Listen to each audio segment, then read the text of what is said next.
现在连伺候你都不让了，外边有哪个野男人比我伺候得让你舒服？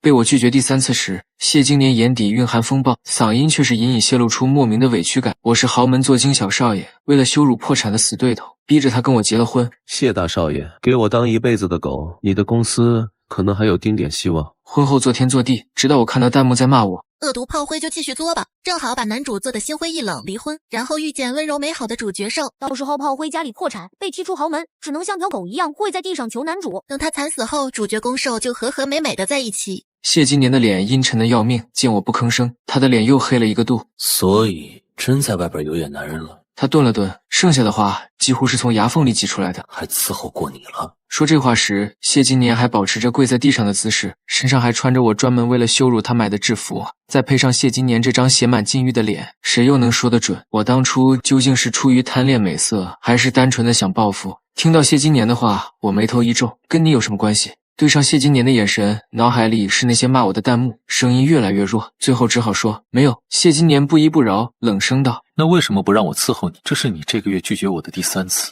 在知道谢金莲家里破产的第一时间，我拿着一纸协议书上门，狠狠丢在她脸上，脸上带着恶劣又得意的笑。谢金莲天之骄子，心高气傲，被逼着结婚，对她来说就是赤裸裸的耻辱。但我没想到，谢金莲只是看了2秒，就在上面签了字。我皱着眉有些不满：啊，你就这么签了？不怕我骗你？谢金莲扫了我一眼，无所谓，反正我没钱。哼，还真是一如既往的会装。我和谢金莲不对付，没啥别的原因，她太装了。撞到有女生和她告白的时候，她一副冷淡脸跟我炫耀。你别误会，我跟她没关系，我不喜欢她。炫耀自己有人追呗。体育课上，我跑得直喘气，谢金莲轻轻松松地跑到我面前，停下脚步，欲言又止地看我。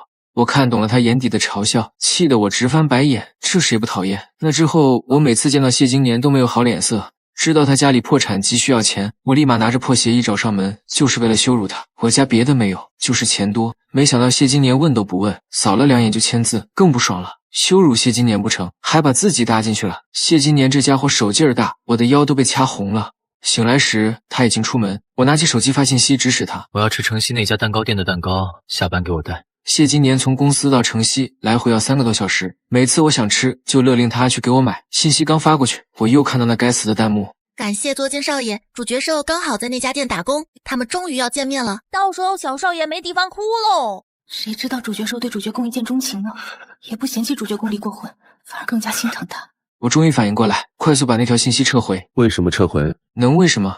当然是不能让他们遇见啊！但又想到后果，决定还是心平气和地回复谢金莲，又不想吃了。为什么不想吃？盯着谢金莲的信息看了2秒，我决定开始体贴她，开始敲字。你上班太累了，离家太远，早点回家。谢金莲迟迟不回复，我慌了，难道她发现我的小心机了？知道我是装的，弹幕都在笑我，剧情是不会改变的。就算我现在良心发现，谢金莲以后还是要抛弃我，越看我越害怕，只能尽量收敛自己的作精性子，改掉坏脾气。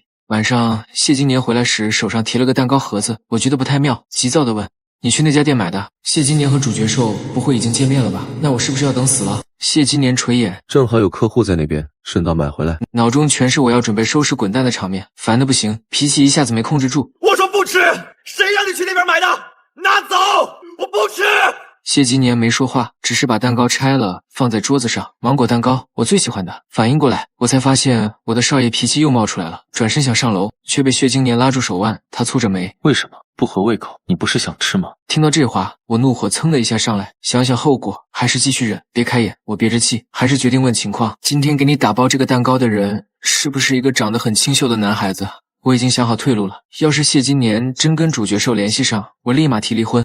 谢金莲盯着我看了很久，眉头紧皱，想到了什么，看我的眼神都带着怒火，抓着我的手，力气变大，咬牙切齿地质问我：所以你是为了他才拒绝我的？